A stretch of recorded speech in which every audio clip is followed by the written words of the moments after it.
Padyshim që është një sfidë e rëndësishme, por pikë pari më lejoni ta filloj pak ndryshe me që dje ishte dita e fundit e Ramazanit. I uroj gjithë besimtarët musliman që Zoti ja pranoftë agjërimin, sakrificat e çdo vepër të mirë që kanë bërë gjatë këtij muajit, edhe me që sot është festa Fitr Bajramit, uroj që kjo festë të sjallin paqe dhe begati në familjet tuaja.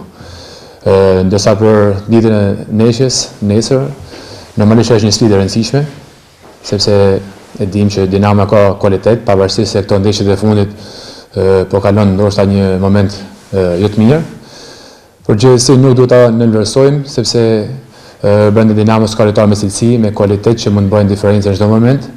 Por për ne tani jemi futur në një fazë delikate dhe e dim që këto janë ndeshje shumë të rëndësishme që nuk duhet të gabojmë dhe e kemi detyrim të rrepikshëm ditën e nesërme. Mendoj që dëmtimi kaloi dhe unë jam gati për ekipin, edhe nesër do të jem në fushën e lojës. Kemi lënë shumë pikë, ndoshta me ato ekipe që në letër mund të jenë të lehta të kalueshme, por sot e kemi vërtetuar që asnjë ekip nuk është i lehtë. Sot mundesh me rrah çdo ekip, sot mundet me të prish punë çdo ekip.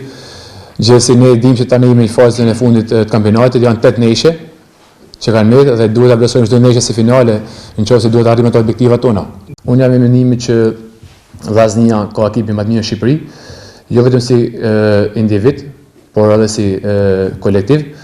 Shumë vetë pranojnë që Vllaznia ka ekipin më të mirë në Shqipëri, shumë vetë ndoshta mendojnë por nuk kanë frikë ta shprehin që ne kemi ekipin më të mirë në Shqipëri, por gjithsesi ne duhet ta tregojmë fushë që jemi ekipin më të mirë në Shqipëri dhe duhet ta meritojmë këtë gjë.